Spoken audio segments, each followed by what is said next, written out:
In this video, we will learn how to add equation toolbar in Google Doc. So let's start. Open your Google Doc and go to the View tab, and here show equation toolbar option available. Just click on it to add equation toolbar in Google Doc. Now you can use this different equation in Google Doc.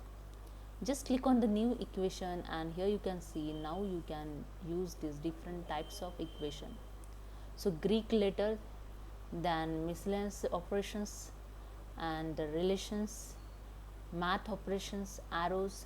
So these are the equation available. Just click on this drop down arrow.